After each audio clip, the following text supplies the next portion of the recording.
Assalamualaikum warahmatullahi wabarakatuh. Di sini kami akan mempresentasikan hasil kerja kelompok 1 dengan judul Opini Publik Memperkuat Undang-Undang dan Peraturan-Peraturan. Perkenalkan, nama saya Alif Setiorini Ningtyas dengan NIM 933516119 yang akan menjelaskan tentang fungsi dan peran opini publik. Fungsi dan peran opini publik. Pendapat umum atau opini publik biasanya berkaitan erat dengan masalah-masalah sosial, politik, dan berfungsi sebagai sebuah kekuatan dalam kehidupan sosial politik. Dengan demikian, fungsi dan peran pendapat umum atau opini publik antara lain sebagai berikut. 1. Pendapat umum atau opini publik dapat memperkuat undang-undang dan peraturan perundang-undangan lainnya.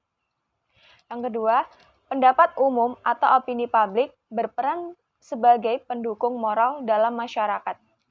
Yang ketiga, pendapat umum atau opini publik merupakan sarana bagi lembaga-lembaga baik sosial maupun politik untuk mempertahankan eksistensinya di masyarakat. Yang keempat, pendapat umum atau opini publik berfungsi konoktif bagi seseorang, yakni memberikan pengertian serta pemahaman bagi seseorang terkait dengan masalah-masalah yang terjadi dalam masyarakat. Yang kelima, pendapat umum atau opini publik berfungsi identifikasi bagi seseorang, yakni mengenalkan kepada seseorang berbagai macam pendapat atau merupakan hasil kesepakatan kelompok. Dan yang terakhir, pendapat umum atau opini publik berfungsi sebagai jalan keluar atau mengatasi berbagai persoalan internal yang ada di dalam kelompok. Materi selanjutnya akan disampaikan oleh teman saya. Kemudian, di sini saya akan menjelaskan mengenai partisipasi dan riset opini publik dalam menanggapi rancangan undang-undang. Keberadaan partisipasi publik dalam penyusunan sebuah peraturan perundang-undangan menempati posisi yang penting. Karenanya, dalam seluruh tahapan penyusunan peraturan perundang-undangan, partisipasi publik mutlak ada, mulai dari perencanaan dan penyiapan, pembahasan, termasuk pelaksanaan sebuah peraturan perundang-undangan. Dalam pasal 96 ayat 1 UU nomor 12 tahun 2011 tentang pembentukan peraturan perundang-undangan yang telah diubah menjadi UU nomor 15 tahun 2019 disebutkan, masyarakat berhak menyampaikan masukan baik lisan maupun tulisan dalam penyusunan sebuah peraturan perundang-undangan. Dalam hal ini juga disebutkan mekanisme penyampaian partisipasi masyarakat seperti rapat dengar pendapat umum, kunjungan kerja, sosialisasi, seminar, dan sejenisnya. Poin ini menjadi salah satu unsur penting dalam proses penyusunan peraturan perundang-undangan yang baik. Jika penyusunan peraturan perundang-undangan menyimpang dari prosedur ini, taruhannya bisa diuji formilkan di Mahkamah Konstitusi. Berbeda dengan partisipasi publik, opini publik yang dihasilkan melalui riset opini publik sejatinya juga memiliki korelasi dengan isu hukum. Hanya saja perlu dibedakan opini publik yang diukur melalui pandangan publik dengan opini publik yang membentuk hukum sebagai kekuatan sosial. Ada kalanya sebagian orang memiliki kepentingan akan komoditas tertentu sehingga komoditas tersebut menjadi penting. Ada kalanya pula sebagian orang memiliki lebih banyak kemampuan dan kekayaan daripada lainnya. Hal itu pula yang terjadi dalam relasi opini publik dan hukum. Di sisi lain, sejak berlimpahnya akses internet dan penggunaan media sosial di Indonesia, partisipasi masyarakat melalui pemanfaatan media sosial juga melahirkan opini publik. Terdapat dua kelemahan di model partisipasi masyarakat melalui kanal media sosial. Pertama, pembahasan sebuah RUU di ruang digital tidak dibahas secara detail, layaknya pembahasan sebuah RUU di ruang diskusi, seminar, serta rapat dengar pendapat umum di DPR. Kedua, pengambilan sikap dalam bentuk penilaian terhadap objek RUU dilakukan dengan membangun opini melalui data kuantitatif yang diwujudkan melalui topik yang paling banyak dibicarakan, termasuk pengumpulan petisi sebanyak-banyaknya melalui fasilitas dalam jaringan. Esensi partisipasi publik dalam pembentukan sebuah peraturan perundangan tak lain memastikan dengan cara manakah opini mayoritas terbentuk sehingga seluruh warga negara dapat mematuhi opini itu. Opini mayoritas tidaklah identik dengan opini yang benar. Keputusan politis harus diuji secara publik agar dapat diterima oleh publik. Oleh karenanya, dalam penyusunan peraturan perundang-undangan oleh perumus undang-undang, pelibatan partisipasi publik melalui konsultasi publik mutlak dilakukan. Konsultasi publik yang memiliki dimensi uji publik ini meniscayakan adanya proses diskursif antara warga negara dengan negara melalui ruang publik, melalui mekanisme hukum seperti dibukanya ruang partisipasi yang seluas-luasnya. Keberadaan opini publik melalui mekanisme jajak pendapat yang belakangan muncul dalam penyusunan peraturan perundang-undangan tentu bukan bagian dari konsultasi publik. Kondisi tersebut dalam pandangan Thomas McCarthy adalah opini publik yang dicerabut dari bentuk diskusi publik yang tak berkekang. Karakter dan fungsinya lebih ditandai dengan riset, opini publik, publisitas, dan kerja humas. Di sini saya akan melanjutkan penjelasan dari teman saya. Saya akan membahas tentang pengaruh opini publik terhadap kebijakan pemerintah. Jenis publik sendiri dibedakan menjadi 3 macam.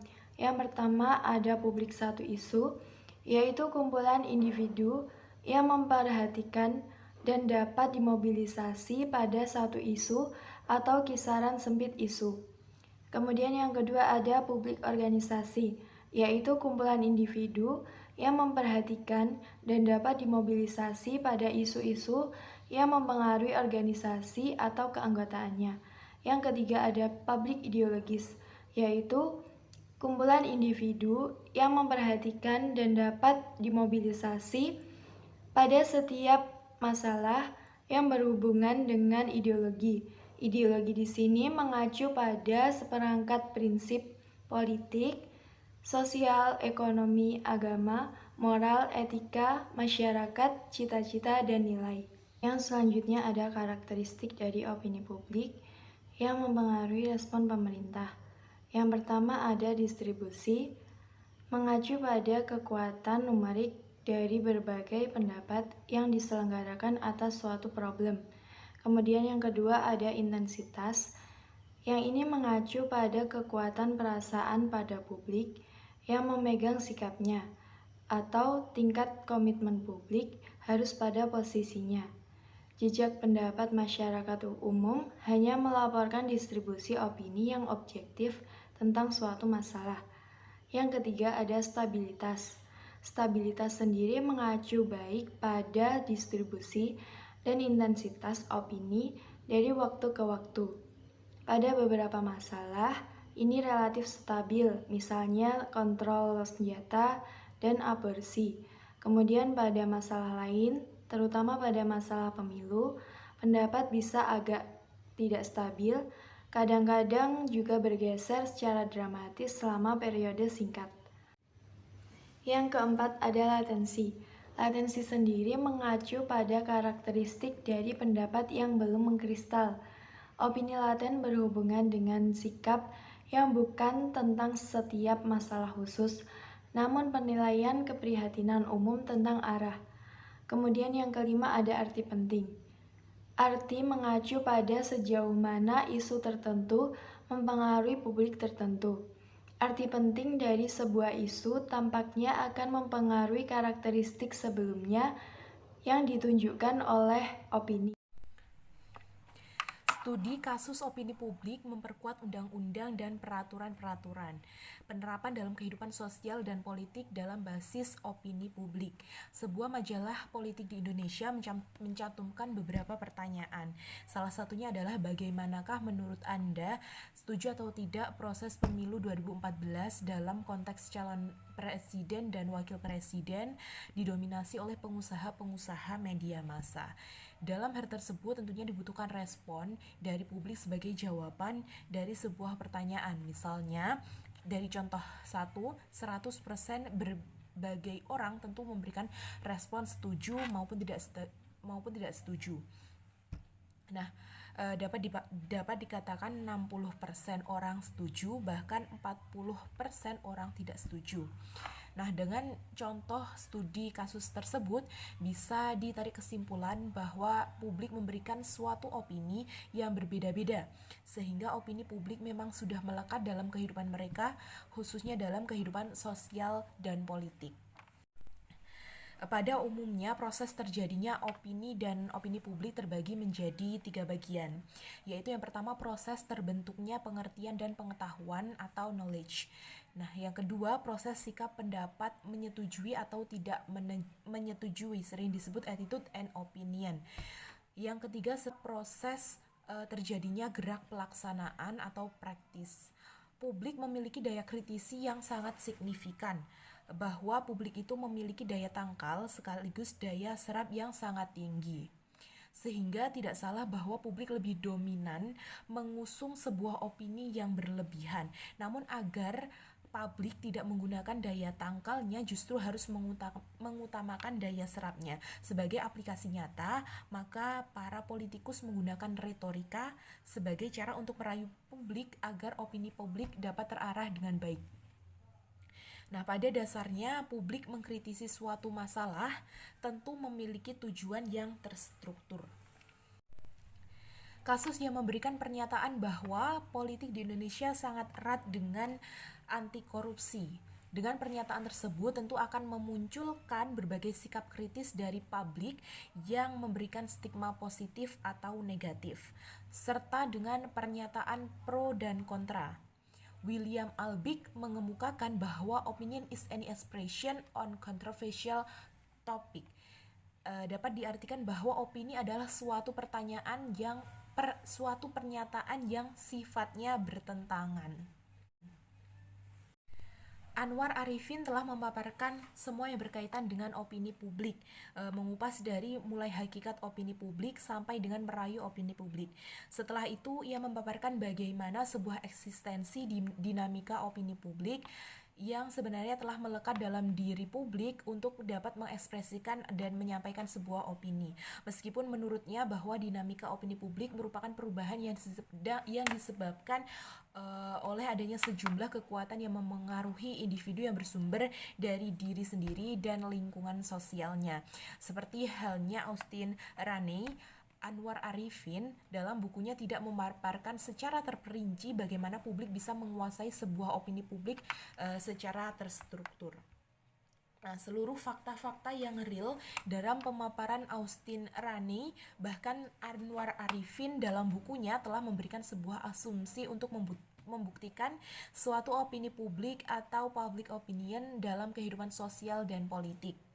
Meskipun keduanya memiliki pembahasan yang berbeda tentang opini publik, namun secara keseluruhan telah memberikan rangkuman bahwa opini publik merupakan hal yang sewajarnya. Bahkan pembahasan lebih diarahkan ke dalam sebuah studi kasus yang lebih terperinci untuk lebih mudah dipahami. Nah, hal tersebut memberikan suatu penerangan yang mengacu pada pendapat Anwar Arifin, yakni opini publik tidaklah berarti harus merupakan pendapat bulat dari semua orang, melainkan hanya pendapat sejumlah orang saja atau number of persons. Dalam hal ini muncul suatu pertanyaan sebagai berikut. Mengapa suatu opini publik dalam suatu pemerintahan negara sangat erat kaitannya dengan kekuatan kehidupan sosial dan politik? Apakah benar opini publik dapat berperan sebagai dasar dalam membangun negara demokrasi? Nah, opini publik ini pada hakikatnya sangat berperan dalam kehidupan sosial dan politik. Emory S. Burgardus ini mengemukakan ada 3 fungsi opini publik sebagai kekuatan sosial dan politik, yaitu yang pertama, opini publik dapat memperkuat undang-undang dan peraturan. Yang kedua, opini publik merupakan pendukung moral dalam masyarakat. Dan yang ketiga, opini publik dapat menjadi pendukung eksistensi lembaga-lembaga sosial dan lembaga-lembaga politik. Sekian, terima kasih. Kurang lebihnya mohon maaf. Wassalamualaikum warahmatullahi wabarakatuh.